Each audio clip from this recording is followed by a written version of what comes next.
अस्सलाम वालेकुम नाजरीन, ड्रामा से एक घाटा के नेक्स्ट एपिसोड में आप देखेंगे रानी जिसने इतनी मुश्किलों से हिम्मत की इस दानिश को जख्मी करके चाबियां लेकर यहाँ से फरार होने की करती है, मगर उसे अंदाजा नहीं था कि बाहर उसने पहरेदारी कुत्ते बिठाए हैं।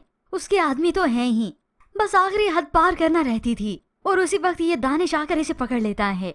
बल्कि इस सब के बाद वो उस पर तशद्दुद भी करता है और उसे जाकर स्टोर रूम में ही बंद कर दिया। यही अब तुम्हारी सजा है। माँ को मालूम हुआ तो वो इस पर और ज्यादा गुस्सा होती हैं और अपने इस बेटे के लाले पड़ गए। हाय हाय, इस लड़की ने दानिश तुम्हें जख्मी कर दिया। जबकि वहाँ पर हमजा इस सना को अब मजीद बर्दाश्त नहीं कर सकता। वो आज ही ये किस्सा खत्म कर देना चाहता है। तलाक तो नहीं दी मगर अपने घर से निकाल बाहर किया। तो ये सना तो इमोशनल हो गई। मैंने तुम्हारे लिए अपने घर वालों को धोखा दिया और अब तुम मुझे धोखा दे रहे हो। ऐसे में हमजा ने भी कह दिया कि शुक्र करो तुम्हारे साथ मैंने ऐसा कुछ नहीं किया।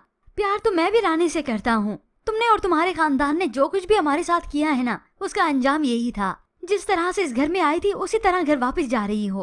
तुम्हारे साथ मैंने कोई ज्यादती नहीं की। तो ये सना हमजा के आगे हाथ जोड़ने लगी, प्लीज मुझे इस घर से मत निकालो। तो हमजा धक्के देते हुए सना को अपने घर से निकाल बाहर करता है और आखिर ये सना पहुंच गई अपनी माँ के पास। वहाँ पर जाते ही ये तो सीधा रानी के पास ही पहुँच जाती है। रानी जो कि स्टोर रूम में बंद थी वहीं आकर उस पर चिल्लाने लगी, ये सब कुछ तुम्हारी वजह से हुआ है। मेरा शोहर आज मुझे यहाँ पर छोड़ कर गया। तो ये सना अपना सारा गुस्सा रानी पर निकालने लगी, उस पर हाथ उठाने लगी। तो आज रानी ने भी जवाब दे दिया। उसी वक्त इसका हाथ पकड़कर इसे ही थप्पड़ रसीद किया। अब अगर थप्पड़ मारोगी तो थप्पड़ खाओगी भी। रानी का ये रूप देखकर तो सभी की आंखें फटी की फटी रह गईं। इस दानिश की माँ तो रानी से और भी डर गई। इसे 2-3 दिन के लिए कमरे में बंद कर देते हैं। पता लग चुका है कि ये रानियां अब खूनखार हो चुकी है, कभी भी कोई भी नुकसान पहुंचा सकती है।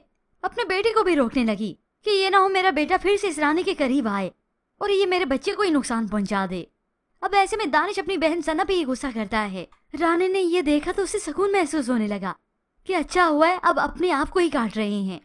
ये दानिश सना पर चिल्लाता है, क्यों आई हो यहाँ पे, दफा हो जाओ यहाँ से। तो ये चिल्लाते हुए कह देती है कि मेरा शोहर यहाँ पर मुझे फेंक कर चला गया और वो भी तुम्हारी बीवी की वजह से। अब इन्हें मालूम हुआ कि हमजा ने तो धोखा ही दिया था, उसने बदला लिया है और अब इन सब का रोना धोना शुरू होगा और दिन ब दिन इस सना के दौरों में भी इजाफा होगा।